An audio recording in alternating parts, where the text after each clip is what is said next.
Ilustre convidadas e convidados, vamos dar sequência ao início da próxima sessão, Discursos na Primeira Pessoa, Diversidade Cultural, Nosso Patrimônio Comum.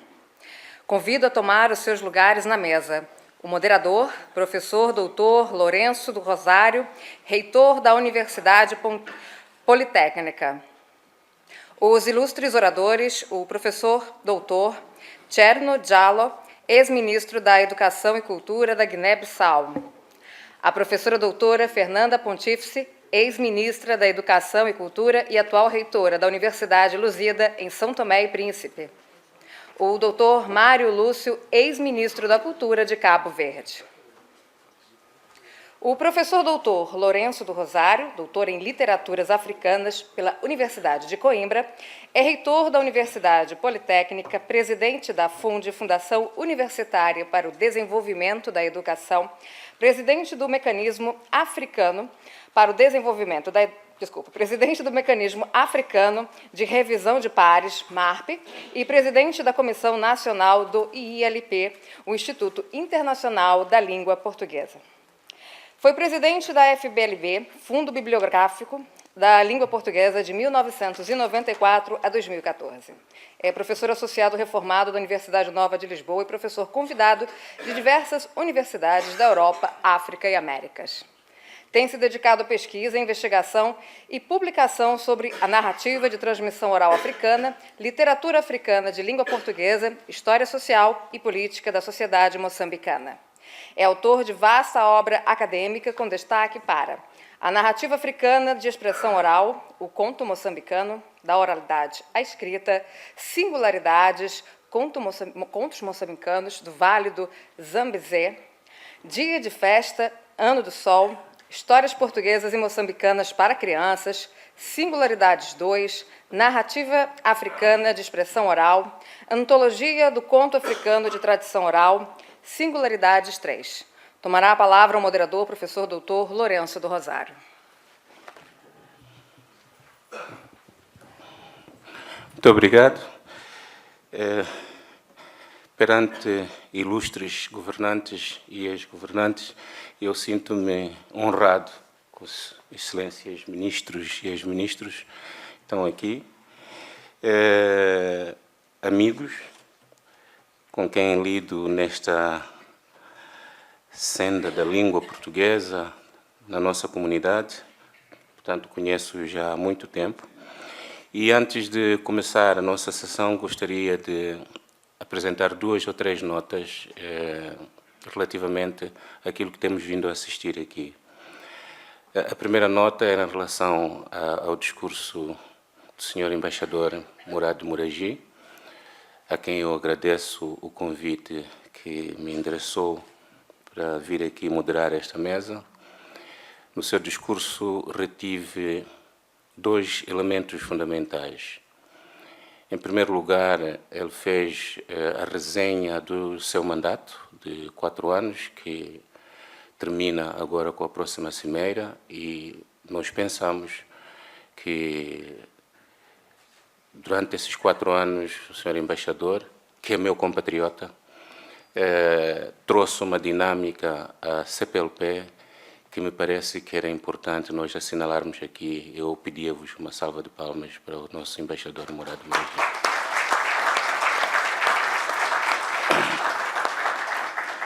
Em jeito de despedida, o Sr. Embaixador deixou um recado extremamente importante pelo qual ele se bateu e nós com ele, que é tentarmos alargar o horizonte do conceito do que é pertencer a esta comunidade.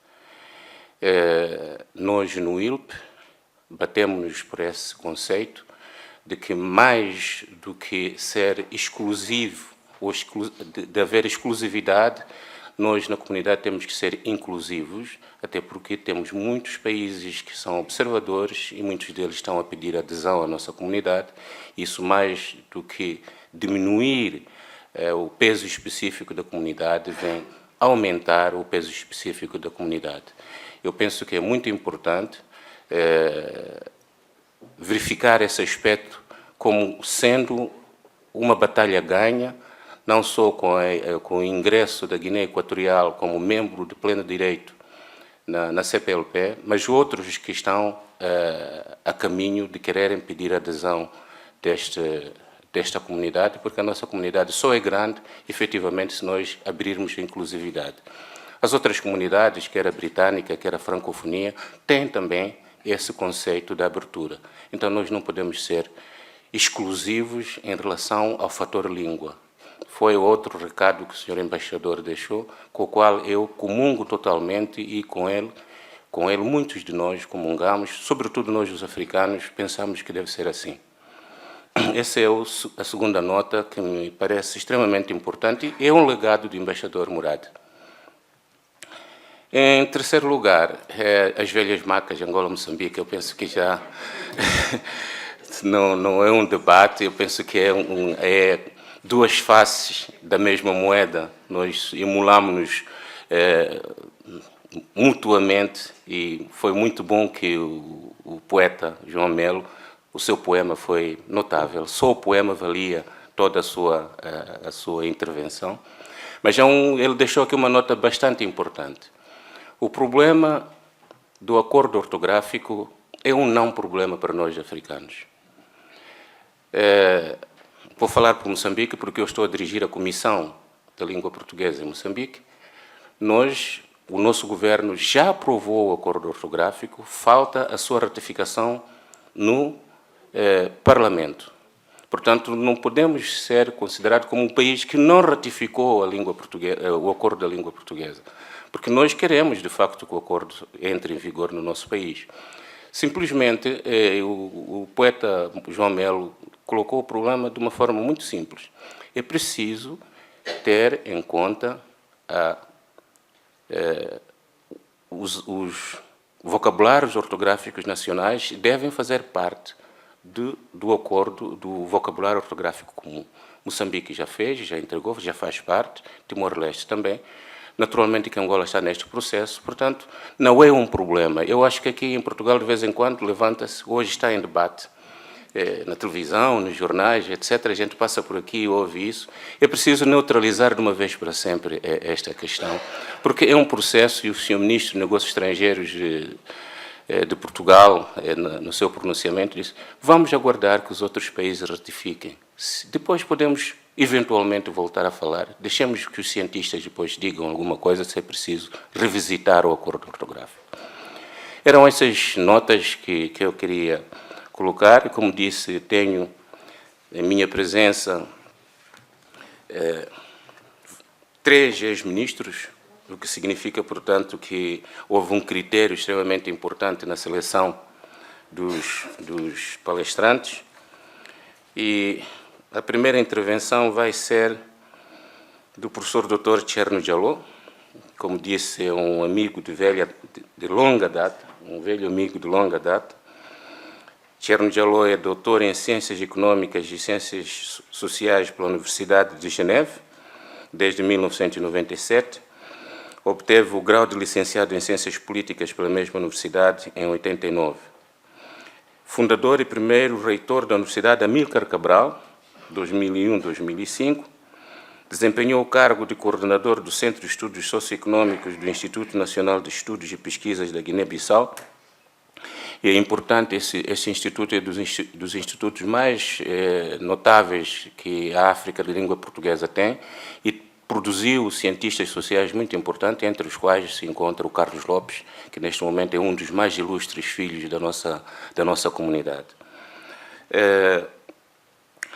É atualmente professor de Ciência Política e Relações Internacionais na Universidade Lusófona de Lisboa e presidente da direção da COFAC na Guiné-Bissau. É igualmente conselheiro especial do Presidente da República da Guiné-Bissau. Foi ministro da Educação e do Ensino Superior da Guiné-Bissau de 2005 a 2007. É autor dos títulos O Mestiço e o Poder, Identidades, Dominações e Resistências na Guiné, Formação Superior e Desenvolvimento de Estudantes Universitários Africanos em Portugal e Huntington e a Negação da Civilização Africana. Professor Cherno Jaló, tem a palavra.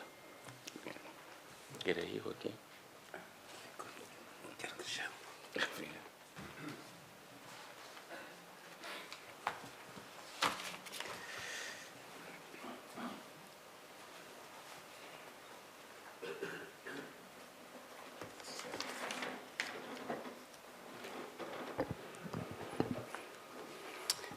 Muito boa tarde, excelências, responsáveis da CPLP,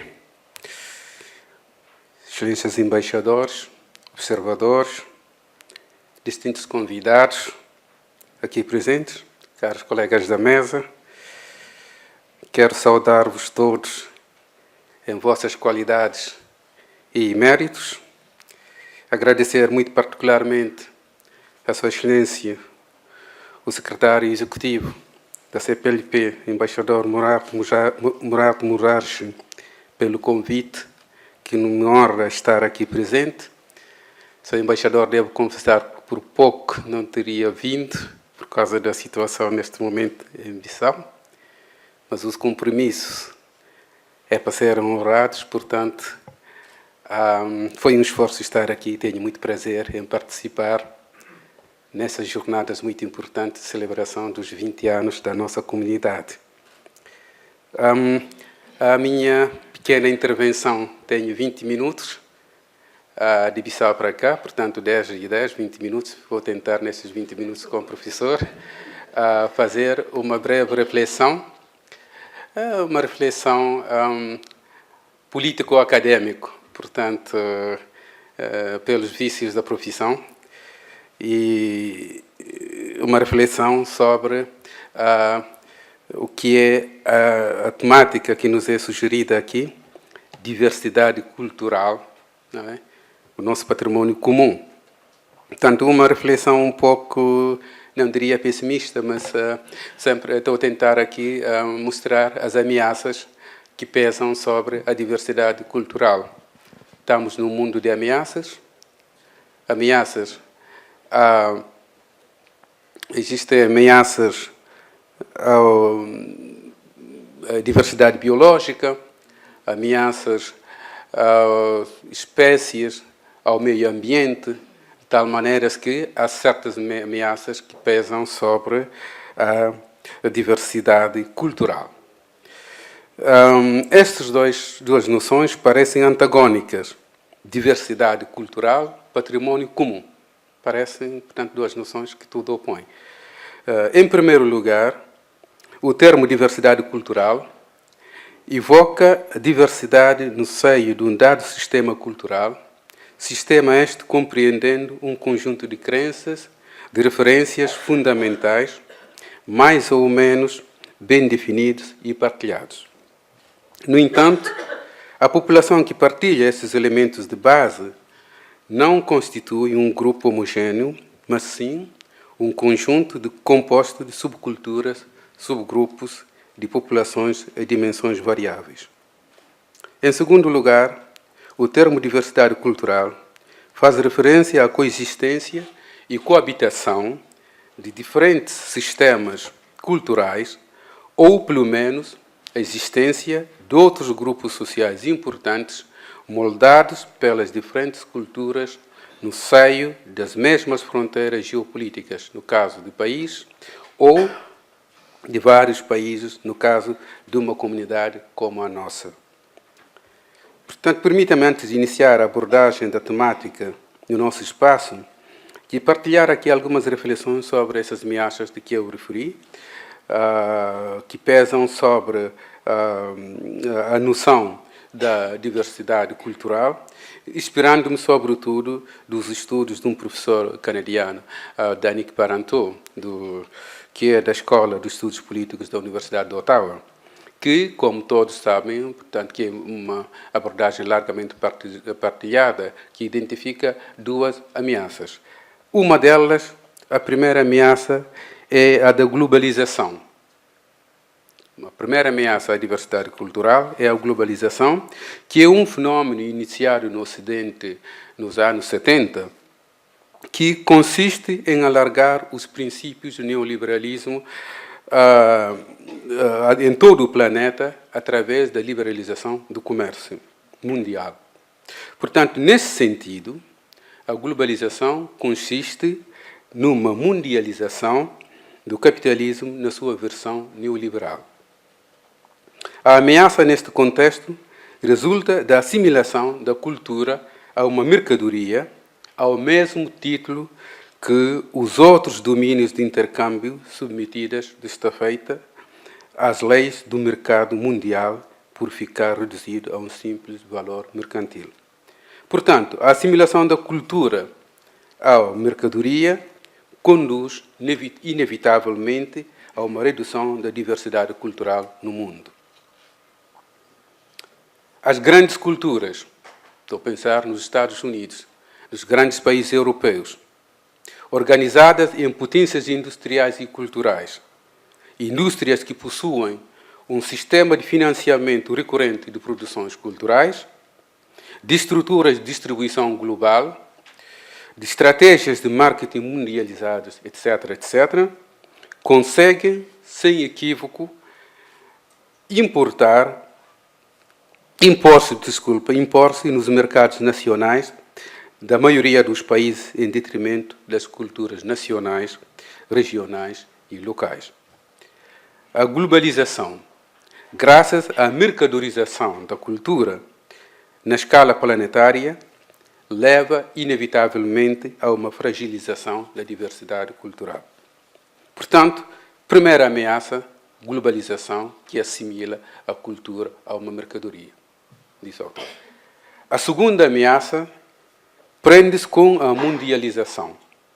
Este fenómeno, definido como um processo histórico de longa duração de aproximação de culturas à escala planetária, conduz ao crescimento progressivo de intercâmbios internacionais de várias ordens entre as diversas culturas do mundo. Esse processo teve, nos últimos tempos, uma aceleração fenomenal, graças, nomeadamente, aos modernos meios de transporte transoceânicos, na difusão da televisão e, sobretudo, na revolução numérica com a internet. Tais inovações serviram como uma espécie de compressão geotemporal sobre a humanidade. Portanto, se de um lado a mundialização é portadora de esperanças de uma melhor compreensão entre culturas ao contribuir para a sua aproximação, do outro lado, representa uma certa ameaça para a diversidade das culturas no mundo. Isso porque a mundialização não é um processo equitativo para todos. Todas as culturas não são afetadas da mesma maneira por este vasto movimento de aproximação entre os povos. As suas consequências são notoriamente variáveis segundo a natureza forte ou fraca da cultura exposta a este processo. Se as culturas fortes são dominantes na cena internacional, as frágeis são culturas vulneráveis cuja sobrevivência é ameaçada em certos casos. Por consequência, a mundialização torna-se numa ameaça à diversidade das culturas do planeta por amplificar esta correlação de poder e agravar, assim, uma situação já em si precária em numerosas culturas. Qualquer encontro, qualquer coabitação ou coexistência entre duas ou várias culturas se organiza sempre em volta de uma prova de força cuja manifestação é sempre o de poder de atração ou força de influência que exerce as culturas ditas fortes sobre as frágeis.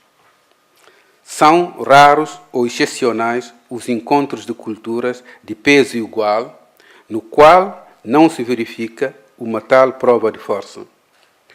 O autor, em referência, mostra que a influência pode ter várias formas de acordo com o peso relativo de cada uma das culturas em causa, assim como o grau de atração exercido por uma sobre as outras. Esta interação pode conduzir a um processo de assimilação ou aculturação, quando a diferença entre o peso das culturas é muito grande. Pode ainda conduzir a uma relação de reciprocidade, quando a correlação é mais equilibrada, ou ainda a uma miscigenação ou hibridação, quando a correlação é praticamente a peso igual. Para ilustrar esta parte teórica, este aspecto, podemos, por exemplo, numa perspectiva histórica, considerar como exemplo o dogma da missão civilizadora, que serviu de ideologia, justificando e fundamentando a ação colonial. Portanto, o encontro de culturas de diferentes níveis. Portanto, o espírito desta ideologia da missão civilizadora, que foi bem materializada, por exemplo, no Estatuto dos Indígenas, de 1954, um ato que todos conhecem, não é? Que determinava a situação jurídico-legal e o Estatuto de Cultura das Populações dos Territórios da África, os territórios ultramarinos da África. Devo aqui mencionar, sobretudo, da África continental, porque a situação dos arquipélagos que nós temos aqui, ilustres representantes, era um bocado diferente.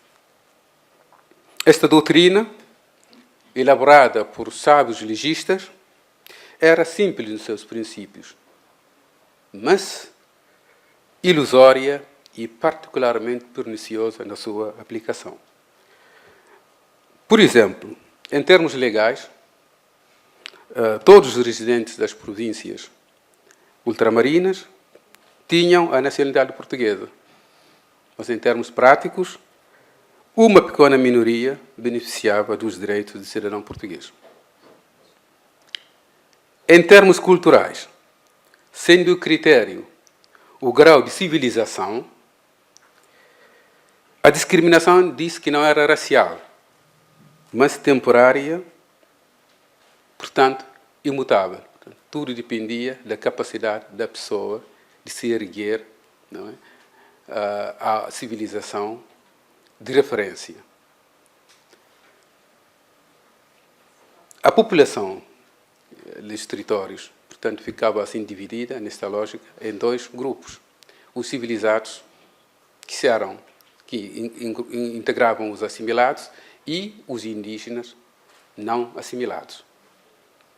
Portanto, o fim, como sabem, o último da missão colonizadora era a assimilação cultural das populações das colônias, sendo um assimilado, um africano, cujos laços culturais e sociais com os não civilizados, membros da sua família e da sua comunidade, deviam ser rompidos para merecer um lugar marginal ao lado dos civilizados. Portanto,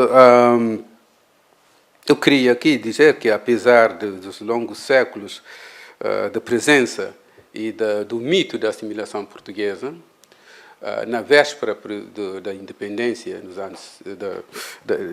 na véspera da independência, no meu país pelo menos, não mais do que 0,4% dos guineenses, da população guineense, era considerada assimilada.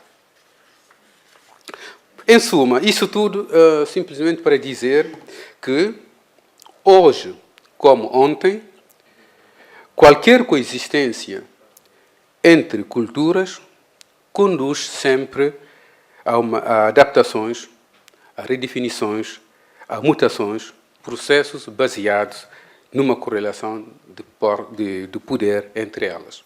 Portanto, no passado foi assim, e hoje, na cena internacional, nós assistimos a isso, quer nos nossos países, a situação do português nos nossos países, quer o português no mundo, na sua confrontação com as outras línguas. Portanto, esta correlação de força determina a relação entre as línguas como tal. Voltando à mundialização, que implica um reforço de caráter fundamentalmente, a mundialização, desculpem lá, implica o reforço do caráter fundamentalmente desigual dos intercâmbios entre culturas, na medida em que oferece uma conjuntura extraordinariamente favorável à difusão das culturas fortes na cena internacional, em detrimento das mais frágeis. A mundialização reforça a posição hegemônica de certas culturas, ao mesmo tempo que enfraquece as culturas mais frágeis que sofrem a crescente influência das culturas dominantes. No processo de mundialização, as consequências negativas são praticamente todas reservadas às pequenas culturas, enquanto que os benefícios são para as culturas dominantes. É por isso que a mundialização é vista como um processo de uniformização cultural à escala planetária.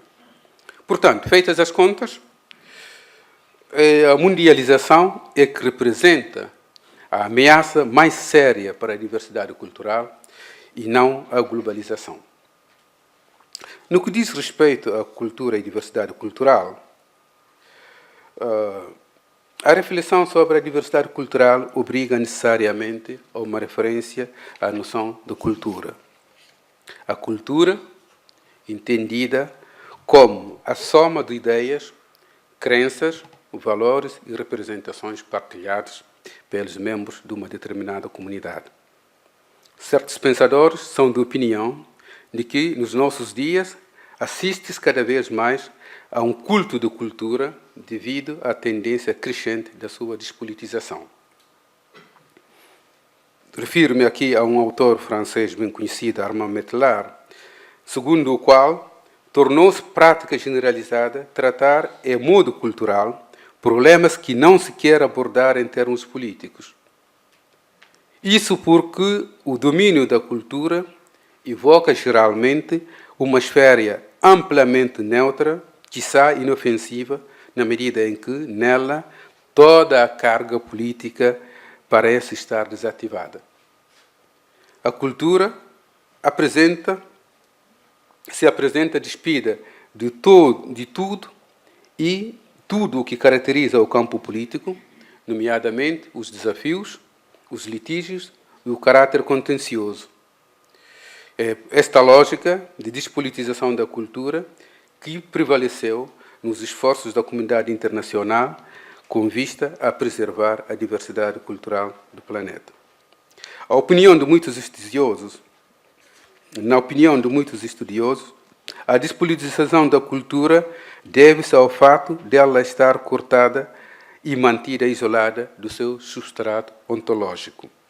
Uma cultura neutralizada por se encontrar completamente dissociada do seu sujeito coletivo, do qual é emanação e do qual tira a sua existência, que seja uma nação, um povo, uma comunidade ou mesmo a humanidade inteira, segundo a entidade em causa.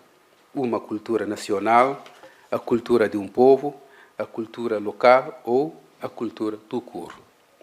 Esta tendência se explica pelo fato de a cultura passar a ser considerada como um produto, como se tratasse de um conjunto dotado de uma autonomia própria. As referências da cultura passaram a ter expressões tais como produtos culturais, bens culturais, conteúdos culturais, etc. Mesmo nas sociedades onde a cultura conserva ainda um certo caráter imaterial e espiritual, o isolamento em relação ao substrato ontológico é manifesto, pois se apresenta como prática, como atividade, como expressão. Dito por outras palavras, a representação atual da cultura é a de um simples produto, seja sob forma de objeto ou de prática. Este fato coloca um problema semântico de impossível resolução, na medida em que um laço intrínseco e inseparável une a cultura ao seu sujeito coletivo e que a cultura não representa outra coisa que o que este último é, quer dizer, o sujeito coletivo, quando ele existe, no qual ele é na sua relação consigo próprio e com o mundo e na relação que estabelece com os outros sujeitos coletivos. Simultaneamente, todo e qualquer sujeito coletivo só existe pela e através da sua cultura. Em suma, força é de constatar de que o que deve ser preservado como conceito de diversidade cultural não são as culturas como tal, mas sim os sujeitos coletivos aos quais cada cultura se refere fundamentalmente. Pretender preservar a diversidade cultural no mundo implica agir no sentido de proteger e reforçar não as culturas como tais, mas sim os povos, as comunidades e as nações. No que diz respeito à nossa comunidade, a CPLP e a sua essência, a constatação que acabamos de fazer leva-nos a levantar uma série de questões ao respeito do nosso sujeito coletivo, que é a nossa comunidade lusófona. Ouve-se muitas vezes as pessoas perguntarem, pronto, será que podemos assimilar o espaço da CPLP a um sujeito coletivo? Onde se situaria a nossa comunidade neste debate global? Existe ou não uma cultura lusófona? Parece algo que pode soar mal, mas as pessoas colocam sempre o que é que nós temos em comum. Se sim, em que se exprime, não é, este denominador comum, o que é que torna esta nossa pertença mais inteligível. Para além da língua portuguesa, o que é que estas comunidades espalhadas nos 4 continentes teriam como denominador comum? Há um consenso, e sabemos que a cerne da nossa comunidade é a lusofonia. Uma realidade expressa em laços sustentados por uma matriz cultural baseada na língua portuguesa, na língua comum, na partilha de tradições e de uma certa história. A língua portuguesa, aqui tanto falada, e que faz com que pessoas, aqui falou-se do empréstimo de bantus, nilóticos, há vários outros povos, não é, que utilizam esta língua. Essa língua, que é a fundamentação, a razão de ser, um instrumento de ligação e um elemento aglutinador desses 9 países que fazem parte desta comunidade, representa, de facto, o essencial. O que estou a dizer aqui pode ser banal, mas se nós formos ver países de diversidade, estamos a falar de diversidade cultural, temos países de diversidade por excelência, como é o caso do meu país, como de outros países continentais. O que é que um bijagó de Guiné-Bissau teria a ver com um ovimbundo ou um mauber, não é?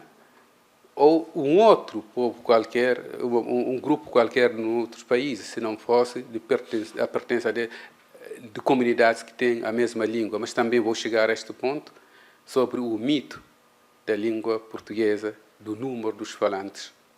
Eu sempre, quando intervenho nessas questões, posso parecer não muito entusiasta quanto aos números. Há quem diga que sou pessimista. Os russos dizem que um pessimista é um otimista bem advertido. Sendo homem da educação, tenho muitas dificuldades, às vezes, em admitir os 250 milhões de falantes de português no mundo. Tenho dificuldades.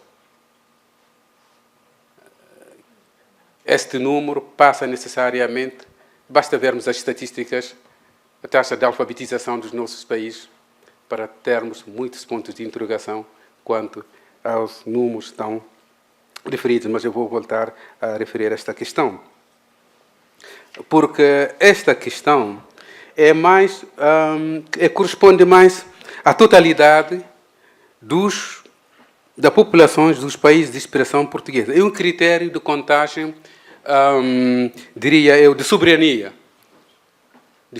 destinada ao exterior. Mas se nós formos ver internamente, o critério interno de soma dos falantes reais do português é seguramente mais realista para a elaboração de verdadeiras políticas de promoção da língua portuguesa e de escolarização. portanto, falantes reais. E mesmo nos falantes reais, muitos são ocasionais. Portanto, há situações de... Quantos minutos é que eu tenho? Dá para concluir. Dá para concluir. Eu queria só referir, portanto, a estas situações, por exemplo, estatísticas. Falo do meu país que eu conheço melhor. Não mais de 14% dos nossos compatriotas dominam verdadeiramente o português. Nós temos um país plurilinguístico, com circunstância agravante, de termos o crioulo como língua, língua veicular, língua de uso na comunicação dia a dia. E na maioria dos PALOPs, dos países africanos de expressão oficial portuguesa, com raras exceções, que são países também com características de serem países onde predomina o multiculturalismo, o multiconfessionalismo, a plurietnicidade e o multilinguismo, onde a oficial língua portuguesa ocupa um lugar formal a nível discursivo, a nível administrativo e da educação. Portanto, em termos de comunicação interpessoal do dia a dia, o papel do português é marginal, é reservado a uma pequena elite, não é? Urbana, instruída, que utiliza o português. E como se isso não bastasse, o ministro teve a perguntar-me, eu vou aproveitar aí para justamente a conversa que eu tive com uma breve conversa aí durante a trajetória até aqui na sala de conferência. O Dr. Mário Lúcio teve de dizer, mas espera aí, eu penso que sou mau em geografia, mas acho que não há nenhum país de expressão portuguesa que tenha fronteira com o outro. De facto, não. Cabo Verde é perto da Guiné, mas temos o mar a beber entre nós, são mais perto de Dakar do que de Bissau. Portanto, esta diversidade, o facto de estarmos espalhados em várias partes, não é? E somos quase que enclaves em meios geolinguísticos, onde predomina, no nosso caso, o francês e, na África Austral, o inglês. Isso faz com que o português, nas relações internacionais e, sobretudo, a diplomacia no nosso contexto subregional, o português perde cada vez mais, não é? O seu uso em detrimento, a favor dessas línguas que são, numa relação de força, mais importantes. E esta é uma preocupação nossa que nós estamos sempre a chamar a atenção que o que deve ser feito, não é? É uma verdadeira política voluntarista nos nossos países para que, na educação e na cultura, o português ganhe toda a sua latitude, a expansão e a sua consistência. Não é? O CPLP, para além, se nós conseguirmos isso, esta nossa comunidade, para além da sua vocação político-diplomática em matéria de relações internacionais, podia cumprir outros desígnios mais importantes da sua existência, nomeadamente a cooperação nos domínios econômicos, social, cultural e técnico-científico. Portanto, nós sabemos que já há muita coisa foi feita, mas há ainda muito a fazer para que esta nossa língua ocupe o seu devido lugar, não é? No concerto internacional e como língua efetiva nos nossos respectivos países. Já se falou aqui de muitas iniciativas, entre elas o acordo ortográfico, que é uma iniciativa muito importante, mas que representa ainda, que se situa onde se situa, portanto, com problemas que nós conhecemos. Temos aqui a representante de uma outra iniciativa do Instituto Internacional da Língua Portuguesa, que tem um papel fundamental, que seguramente podia fazer muito mais, mas que, estou a falar sob o controle da sua responsável, que por razões, talvez de meios, está numa letargia que lhe impede de cumprir a missão, não é, pela qual foi criada.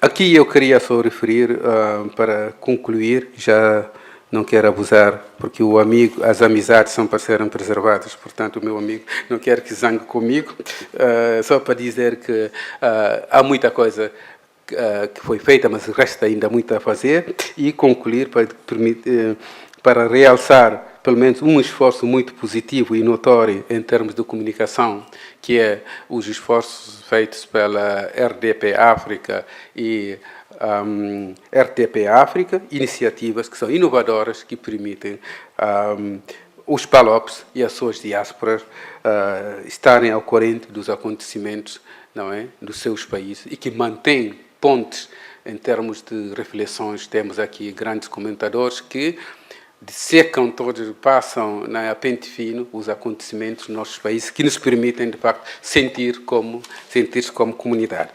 Eu agradeço a todos e pela paciência, e muito obrigado, e desejo muitas felicidades, que a CPLP tenha muito mais anos do que esses 20, em prol das nossas comunidades e dos nossos povos. Muito obrigado.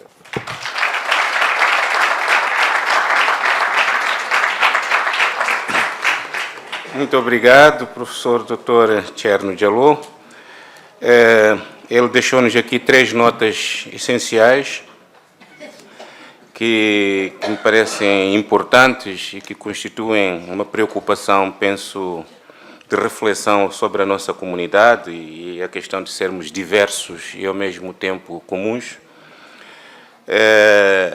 Dissecou as principais ameaças que passam pela globalização e pela mundialização e colocou aqui uma questão extremamente importante. Mais do que preservar as culturas, é ter em conta os povos. Isto é extremamente importante. E colocou também aqui o problema de que o peso específico da língua portuguesa como denominador da nossa comunidade. Em vez de ser o peso específico dominante, deverá ser um peso específico de importância importante, desculpem a redundância, mas não pode ser um peso específico dominante na medida em que, mesmo em relação ao próprio Instituto Internacional da Língua Portuguesa, discutiu-se bastante se o foco desse instituto era a língua portuguesa apenas ou a política das línguas dos nossos países, sobretudo pensando nos países continentais e Timor-Leste, e também, porque não, os arquipélagos, porque tem os crioulos, que é importante verificar. E neste momento parece-me que a assunção da diversidade linguística nos nossos países também chegou a Portugal. Portugal também é considerado como um país bilingue, com o mirandês. E o Brasil também já está a despertar a sua vocação de considerar as outras línguas como línguas nacionais. Portanto, o peso específico aqui da língua portuguesa é de ser um farol que une não só a fala, mas também que nos remete para uma história comum. Muito obrigado, professor Thierno Diallo, pela sua comunicação. Vamos passar à segunda palestrante, a professora Fernanda Pontífice. Ela avisou-me previamente de que não se sente muito bem, de maneira que não devemos ter, naturalmente, alguma tolerância na sua intervenção, porque, de facto, tem um esforço bastante grande. A professora Pontífice é doutoranda em Administração Pública, mestre em Ciências da Educação pela Universidade de Toulouse II e licenciada em Línguas e Literaturas Modernas pela Universidade de Lisboa. Atualmente é reitora da Universidade de Lusíada de São Tomé e Príncipe, abrangendo a sua experiência profissional desde 1983, a coordenação de projetos de desenvolvimento, docência da língua portuguesa e de literatura portuguesa e cadeiras afins em escolas secundárias de formação de professores em São Tomé e Príncipe e Portugal, bem como assessoria técnica a vários ministros da Educação e Cultura. A professora Fernanda Pontífice também foi ministra da Educação do seu país, participou em encontros de caráter científico no seu país natal e no estrangeiro, especialmente nas áreas de educação e ensino, e, neste momento, portanto, como disse, desempenha as funções de reitora da Universidade de Lusíada. Por favor, professora.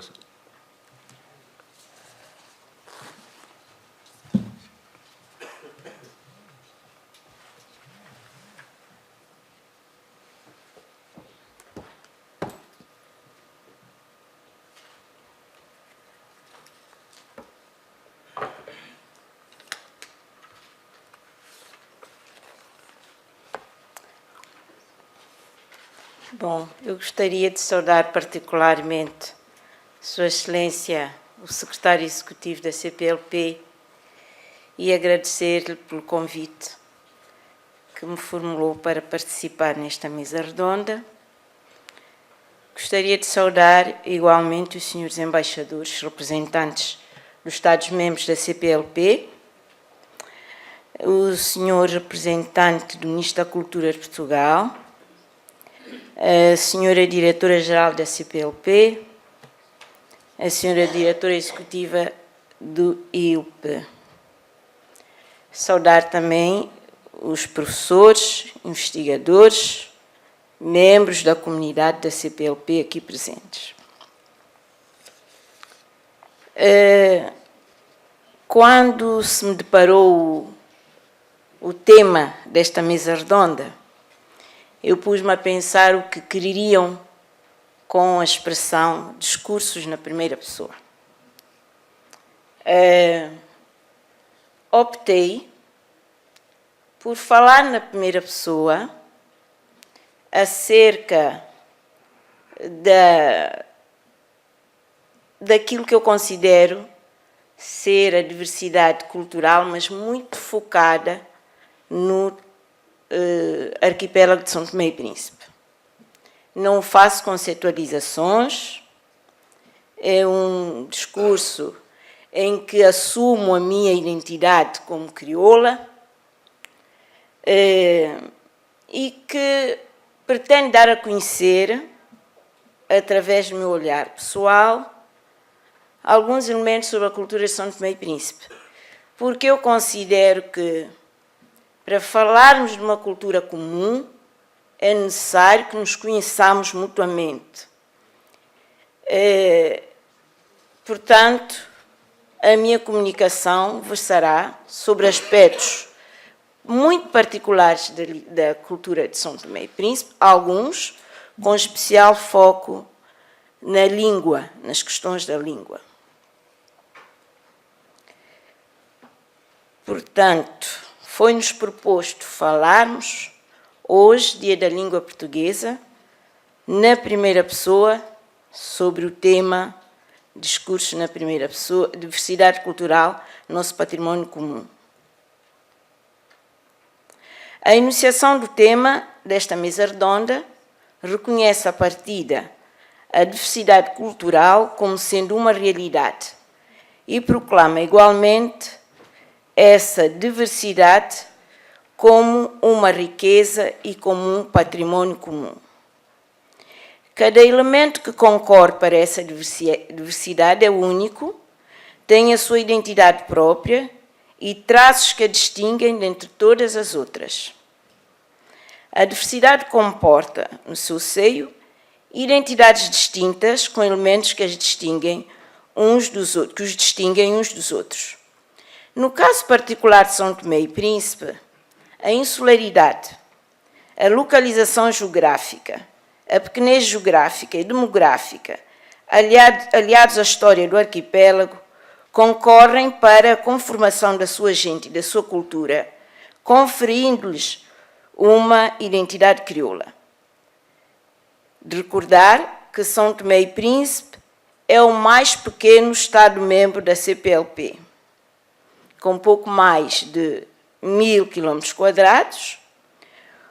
O território das ilhas São Tomé e do Príncipe, com os seus ilhéus adjacentes, integra 4 grupos étnicos distintos, cada um com traços identitários específicos, com sua língua, seus costumes e suas tradições. Forros, predominantes na ilha de São Tomé, principenses na ilha do Príncipe, angulares, que ocupam a faixa litoral, toda a faixa litoral da ilha de São Tomé, cabo-verdianos espalhados por quase todas as antigas roças, e devo acrescentar esses 4 grupos étnicos, um grupo que não chega a ser um grupo étnico, hoje tende a diluir-se nas outras comunidades, que é o grupo constituído pelos tongas. Os tongas são os descendentes de antigos contratados, provenientes de Angola, Cabo Verde e Moçambique, principalmente. São os seus descendentes. Os tongas também são pessoas que foram para São Tomé no âmbito do contrato de trabalho, como daqui a pouco irei referir. Até prova em contrário, a tese prevalecente é de que as ilhas de São Tomé e Príncipe seriam inabitadas quando do seu achamento, entre 1470 e 1471. Mas o povoamento, iniciado em 1485, por João de Paiva, só começaria a ter resultados visíveis com Pero Vaz de Caminha, em 1493, que encetou o segundo povoamento da ilha de São Tomé, com funcionários do reino, genoveses, cristãos novos, desterrados, judeus, membros do clero, açucareiros e escravos provenientes do Golfo da Guiné. A diversidade de origem dos que aportavam as ilhas concorreu para a configuração demográfica das mesmas, na medida em que propiciou o contacto de pessoas com línguas, costumes e valores próprios, em suma, de culturas diferentes. Além do mais, a política de miscigenação, desde cedo encorajada pela coroa, constitui um fator importante na conformação da natureza crioula do povo de São Tomé e Príncipe. A coroa portuguesa, no reinado de Dom Manuel I, orientou os donatários a promover a união entre as escravas negras e os portugueses, de modo a delas fazerem filhos, como estou a citar. E entre séculos XV e XVI, isto constitui uma constante, essa miscigenação. E o desenvolvimento de atividades econômicas no território das ilhas suscitou a necessidade de importação de mão de obra ao longo dos tempos. Nos séculos XV e XVI, para os engenhos de açúcar, com escravos provenientes predominantemente do Golfo da Guiné e da chamada Costa da Mina. Mais tarde, a partir da introdução do cacau e do café, em 1822, para a exploração das roças, com recurso a contratados provenientes de Angola, Cabo Verde e Moçambique, uma vez que a escravatura havia sido abolida em São Tomé em 1876. A miscigenação torna-se, assim, um dos aspectos que se encontram na base da natureza crioula do povo das ilhas, de São Tomé e Príncipe. Ao longo da ocupação e exploração do território, a chegada de indivíduos para constituir a força de trabalho foi uma constante recorrentemente e de proveniências diferentes. Portanto, paralelamente à mestiçagem já referida, assiste-se a um longo processo de miscigenação através do qual se formou essa identidade crioula com o contributo de vários fluxos de pessoas provenientes de várias origens. A situação linguística do país, em que a língua portuguesa, apesar da sua hegemonia, coexiste com 4 crioulos de base portuguesa, a saber, o Forro São Tomé, na ilha de São Tomé, o Lunguie, na ilha do Príncipe, o Angular, no seio da comunidade do mesmo nome, e o crioulo de Cabo Verde, no seio das comunidades cabo-verdianas, é ilustrativa dessa realidade. Todavia, o papel e o estatuto de cada uma delas, no contexto nacional, não deixa de suscitar alguma perplexidade, volvidos 40 anos sobre a data em que a língua portuguesa foi assumida como língua oficial pelo Estado de São Tomé e Príncipe, a par das chamadas línguas nacionais. A língua portuguesa continua a manter atualmente o seu estatuto privilegiado, de língua mais prestigiada, estatuto esse que se vê mais reforçado na medida em que ela é a língua materna de muitos são-tomenses. Além do mais, ela é uma língua de abrangência nacional. E, à primeira vista, há a ilusão de que todos os são-tomenses entendem o português. Se no passado colonial os idiomas do território eram menosprezados e tratados depreciativamente como dialetos que estragavam o português, hoje, tal como então, o seu uso está praticamente confinado aos mais velhos. Os jovens, salvo raras exceções, principalmente no caso de uma ou outra produção musical, mal conseguem exprimir-se natural e espontaneamente em forro, lunguia ou angular. De forma impressionista, direi que a situação é diferente no seio das comunidades cabo-verdianas e seus descendentes, em que se pode perceber claramente uma situação de diglossia.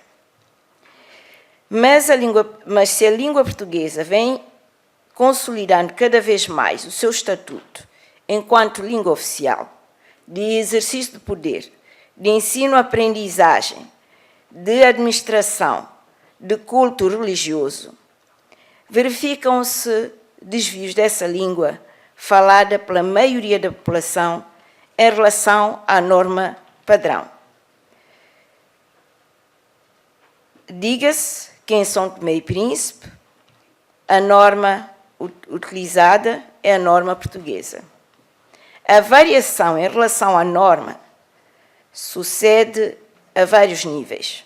Ao nível morfossintático, lexical, fonológico, podendo ser explicadas por diversos fatores, nomeadamente pela interferência de idiomas nacionais e pela mundividência dos diferentes grupos étnicos que integram a sociedade são-tomense, ou pela sua relação com a natureza, com o outro, consigo próprios.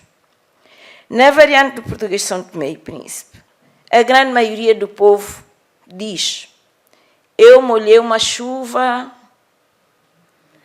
Quem não seja são-tomense dificilmente entenderá este enunciado.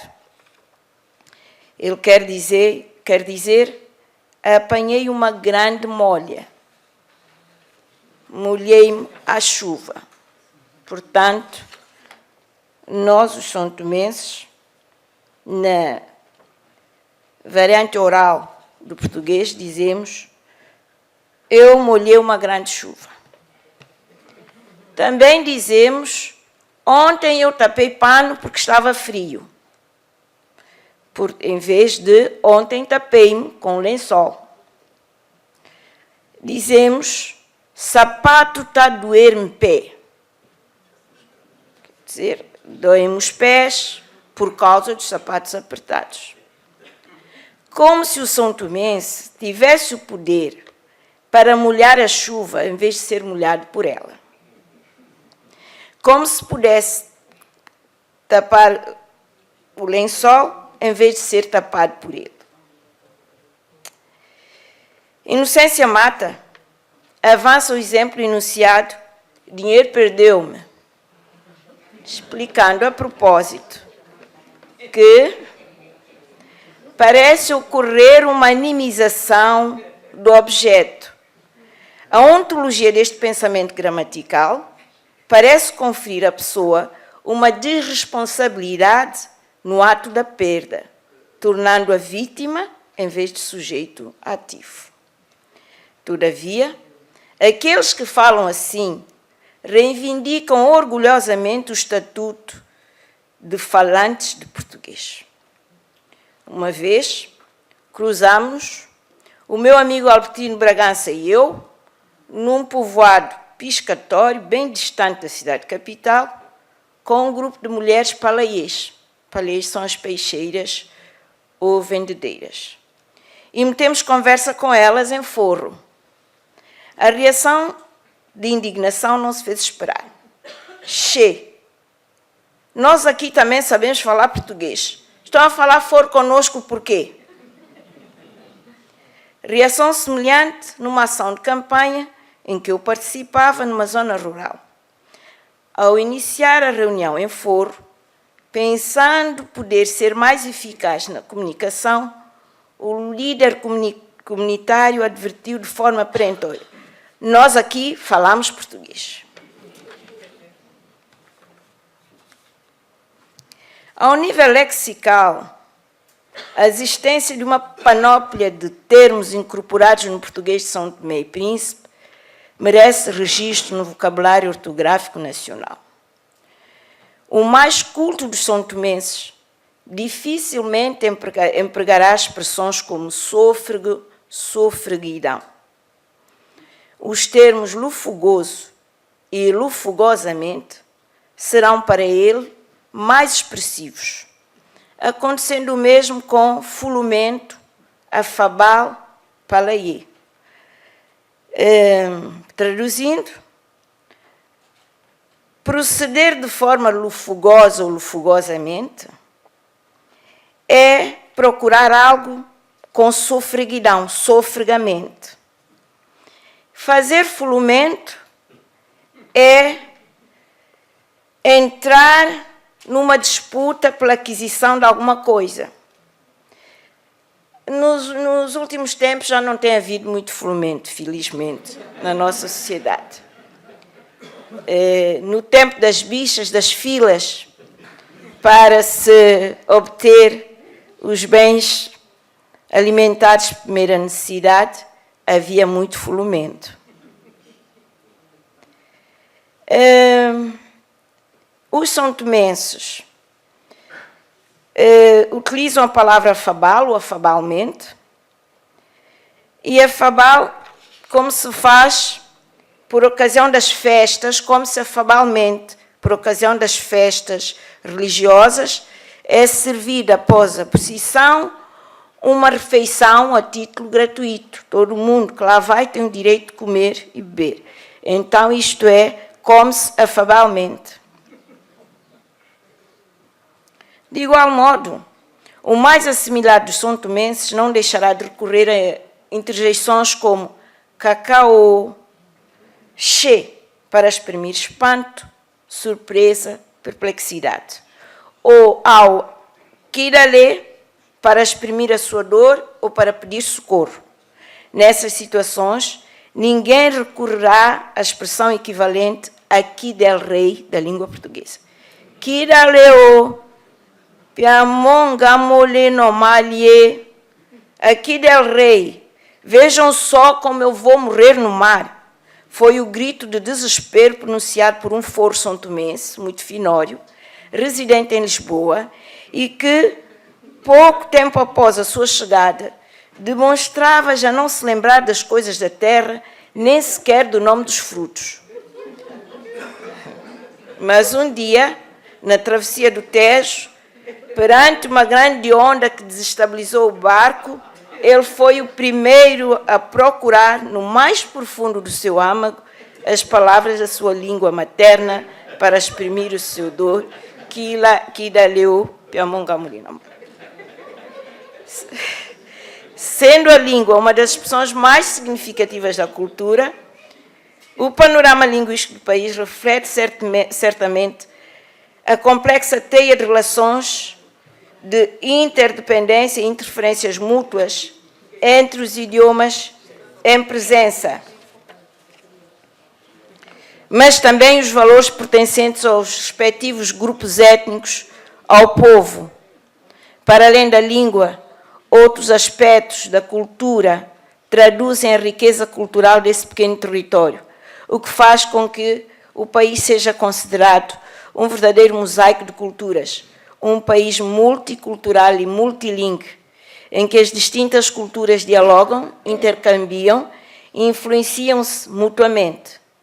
Todavia, não sei até que ponto a criolização do português ou o aportuguesamento dos crioulos, cuja evolução tem sido tão rápida, e julgo que, com a pujança da língua portuguesa em São Tomé e Príncipe, é possível que venham a desaparecer se não forem adotadas políticas públicas para a preservação das línguas nacionais.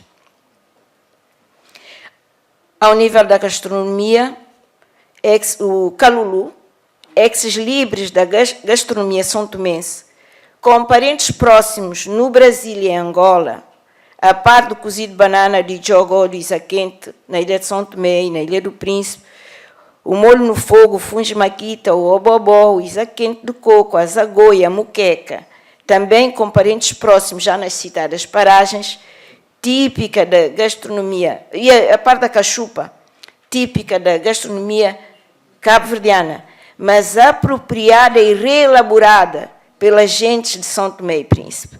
De igual modo, a caldeirada e a feijoada portuguesas, também apropriadas e adaptadas ao gosto local, assim como os inúmeros pratos provenientes do continente africano, como testemunham a luçua e o quiçacá.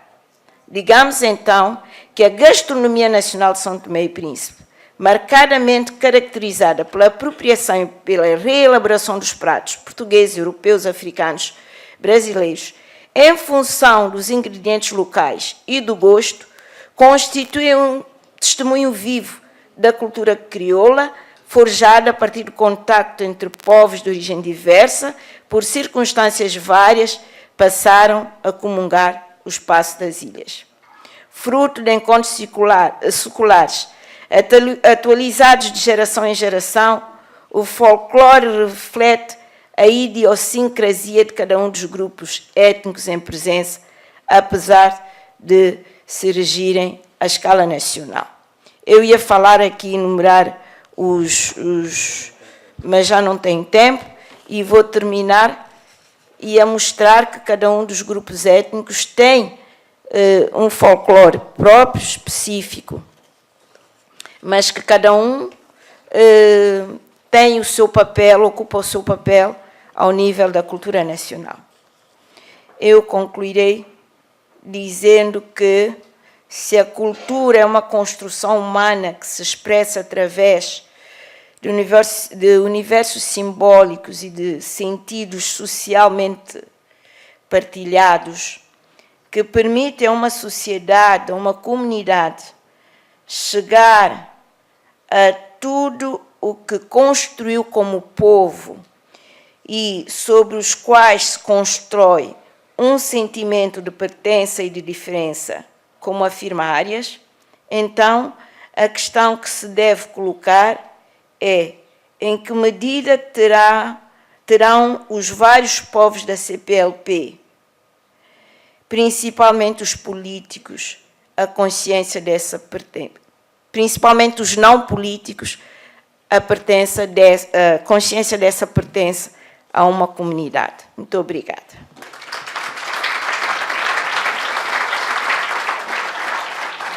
Muito obrigado, professora Fernanda Pontífice.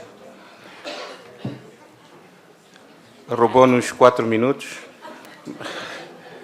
mas de qualquer maneira valeu a pena. De uma forma resumida, na sua intervenção, referiu-se num discurso da primeira pessoa que a diversidade cultural de um país cujo território é o mais pequeno da nossa comunidade é uma riqueza, com 4 comunidades em presença, e a formação sociocultural do cidadão santomense é uma formação de caldeamento de vários povos e culturas, e referiu-se também da importância social do falar a língua portuguesa, e a propósito disso gostava de contar um episódio do meu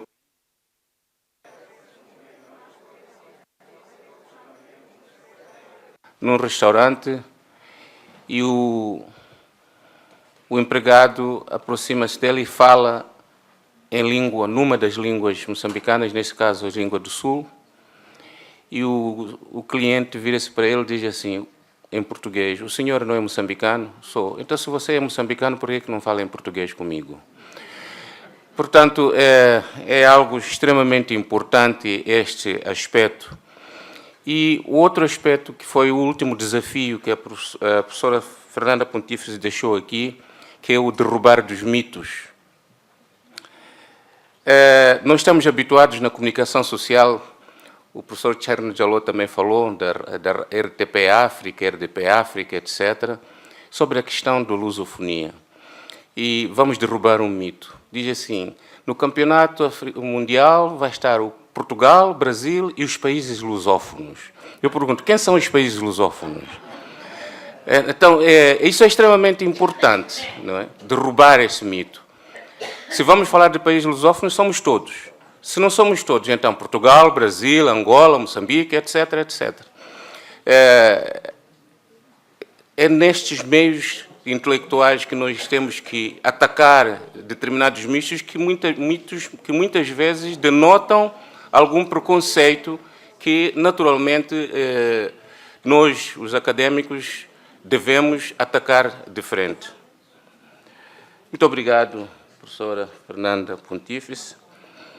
O nosso último orador, também ex-ministro, portanto, Dr. Mário Lúcio, de nome completo Mário Lúcio Matias de Sousa Mendes, nasceu no Tarrafal, na ilha de Santiago, em Cabo Verde, no dia 21 de outubro de 1964, no início da luta armada. Isso é extremamente importante. Lá frequentou o ensino primário até a morte de seu pai, quando tinha apenas 12 anos. Foi então entregue aos cuidados do Exército de Cabo Verde. Mário Lúcio completou o ensino secundário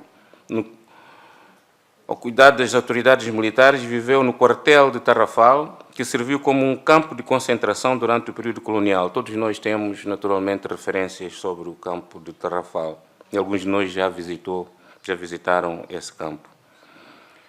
É licenciado em Direito pela Universidade de Havana. Regressou a Cabo Verde em 1990 para trabalhar como advogado. Em 92 foi nomeado embaixador cultural do Ministério da Cultura. De 96 a 2001 foi membro do Parlamento de Cabo Verde. Em 2006 foi condecorado pelo seu país e em 2006 foi condecorado pelo seu país com a Ordem do Vulcão. Mário Lúcio Sousa fundou o grupo Sementera, que marcou o retorno seminal da música cabo-verdiana e suas raízes acústicas e reivindicou a cultura da África continental como parte integrante da identidade cultural de Cabo Verde. Toca uma variedade de instrumentos musicais e produziu uma série de álbuns de outros artistas cabo-verdianos. É escritor, dramaturgo e poeta. Foi ministro da Cultura de Cabo Verde entre 2011 e 2016. Por favor, Mário Lúcio.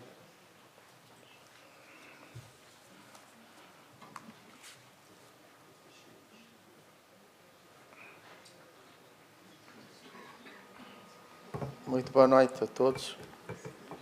Quero agradecer a presença valente e cabalística dos que ainda cá estão. Agradecer o honroso convite que a CPLP me endereçou. Agradecer e felicitar o seu secretário executivo. Eu fico envergonhado sempre que tiram a minha biografia do Google. Mas bem, o que fazer? Sobre a diversidade cultural na presente era, eu sempre fui um paladino da diversidade cultural. Hoje, vejo-a enquanto fim como uma simples dádiva estética. Assim como existe diversidade na natureza material, também temos-la na natureza dos homens em particular. Naquela temos a paleta das cores, a gama dos sons, o eclodir da vida, o catálogo das espécies. Aqui temos as nossas múltiplas expressões e formas, os diferentes rituais e costumes, as várias línguas e manifestações, as múltiplas origens e linhagens, tradições e nacionalidades. Tudo isso interpela-nos sobre o que pensamos e almejamos quando falamos da diversidade cultural. A minha parca experiência mostra-me que este século é um tempo de grande singularidade histórica, desde o tempo da invenção da roda e da pólvora. A velocidade imposta pela era digital e o conceito do espaço e de realidade obriga-nos a um exercício de intervenção e de interpretação novos e a um ritmo sem precedentes. Hoje, até a palavra talento deve ser substituída por tá rápido. Tal é o efeito da velocidade da transmissão de ações e de pensamentos no mundo em que vivemos. Sendo assim, rever conceitos e clichês, debater assuntos que já déramos como conquistas, revelam-se uma questão de honestidade. Às vezes, passamos por cima das palavras e elas fazem-nos mal, mas nós nem nos damos conta por causa da rotina. As palavras já não são o que eram. Vejamos o que está a passar com o termo refugiados. Ouvimos dizer, concordamos e repetimos, enquanto ela nos fere a língua, a honra e a memória. Ora, em língua portuguesa, refugiados são aqueles que adquiriram refúgio, a quem foi dado refúgio. Aqueles que saem da Síria, do Iraque e de tantos outros países não são refugiados. São os não refugiados. São os sem-abrigos, os desterrados, os diasporizados, diria mesmo os fugitivos, mas refugiados não. Eu espero é que todos venham a ter e sejam merecedores da aplicação substantiva desse termo. E isso acontece em nossa própria casa. Habituamos-nos a dizer países de língua portuguesa, quando na sua maioria são países, povos, escritores e políticos com língua portuguesa. O que já é um belo feito e um orgulho da nossa história comum. A língua é um dos nossos patrimónios comuns, mas não nos esgota. Tenho refletido nessa questão e tenho-a exposto publicamente em diversas ocasiões. E não é para contradizer a tradição ou a convenção, mas para nos atualizarmos, porque o mundo avança e a que passos. E aqui, a noção clara e clarividente, cada vez mais esclarecida e esclarecedora do que é a diversidade cultural, é fundamental na nossa construção comum. Como comecei dizendo, a diversidade é uma beleza. Talvez a beleza do universo, tanto no cosmos como nos homens e na cultura. Sendo assim, a beleza não se encerra só no campo da estética, mas, sobretudo, na ética. Existe uma ética da beleza. Uma guerra de galos pode ser bonita. A das borboletas e a das girafas também, para quem já viu, são giras. Mas a do homem nem tanto. Porque se é provável que os animais não têm a noção do único, o homem tem. Hoje, e talvez sempre tenha sido, a diversidade é uma fonte. Dela brotam muitas coisas, inclusive problemas. E nesta década, dela tem brotado mais intolerância do que harmonia. Assim, a diversidade em si, tal como a beleza, pode ser levada ao seu extremo e virar a sua antítese, como na arte da guerra. Ter diversidade não é sinônimo de consagração. Ela é uma riqueza, sim, mas o homem tem dado provas de que gera melhor a pobreza do que a riqueza. Se tomarmos a diversidade cultural no contexto da CPLP como um património comum e de que nos devemos orgulhar, devemos dar graças ao facto de não existirem dois países com língua portuguesa e com fronteiras terrestres simultaneamente. Embora, já disse o meu colega, eu sou mau em geografia, mas fiz aí uma rápida visualização e acho, ontem eu tinha dúvidas, hoje mais ou menos. E dizia que é um facto a que devemos dar graças, porque bem poderíamos ter guerras entre nações da mesma comunidade, como já aconteceu no seio de outras comunidades políticas, económicas e administrativas por este mundo fora. Porque internamente as temos.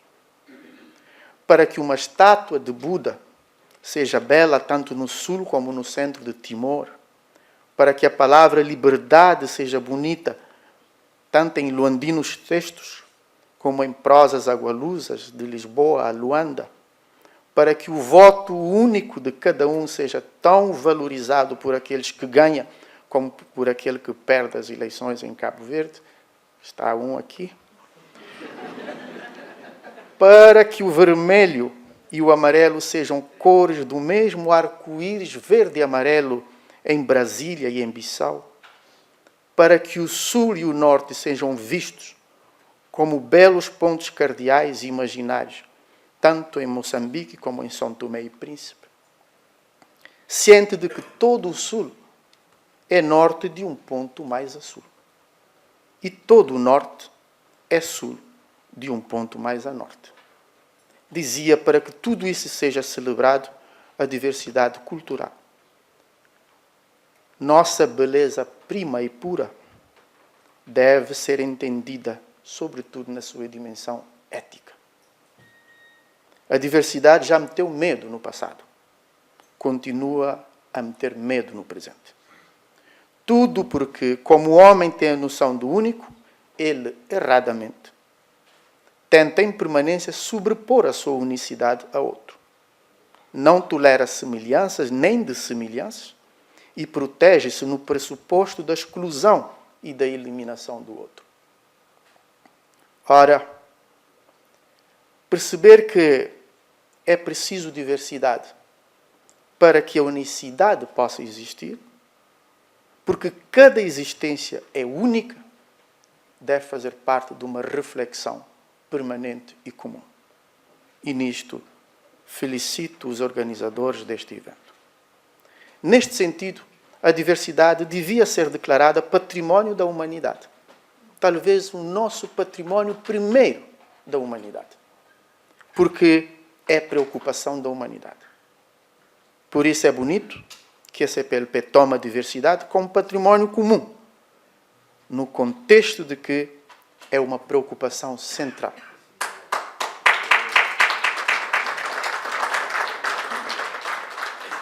Isto exatamente para prevenir os perigos advenientes da simples existência da diversidade. Paradoxalmente, nós temos preconceitos, porque temos o padrão da perfeição. É uma infelicidade isso. Mas devemos ter em mente que tanto o padrão como a perfeição devem ser diversos. E são-no, de facto. A diversidade, na verdade, é um campo criado pela natureza do homem, para que houvesse perpetuamente uma dinâmica de descoberta e de tentativa de compreensão do outro. É uma sorte para que a relação humana não fosse monótona e aborrecida, para que a relação entre as nações não fosse sempre do mais o mesmo, para que a viagem fosse possível e a incógnita nos espreitasse sempre, criando magia e despertando em nós uma satisfação imperecível de sermos atraídos pelo desconhecido. A diversidade para as relações é um desafio, tanto entre as mulheres e os homens, como entre Estados soberanos no início de tudo.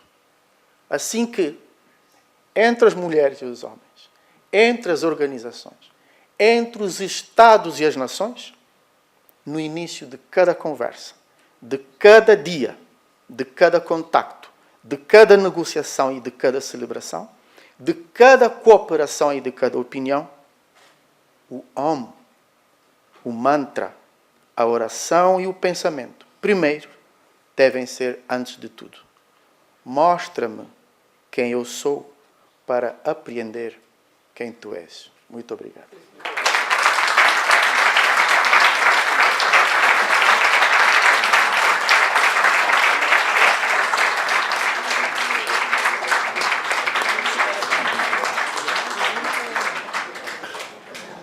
Tal como no primeiro painel, o João Melo terminou com um poema. Para mim, pessoalmente, esta comunicação foi um poema. E sobre o poema não há comentários. Está encerrada a mesa, disseram-me que não havia debate. Muito obrigado pela vossa presença e muito obrigado, Sr. Secretário Executivo da CPLP, por ter organizado esta oportunidade. Obrigado a todos.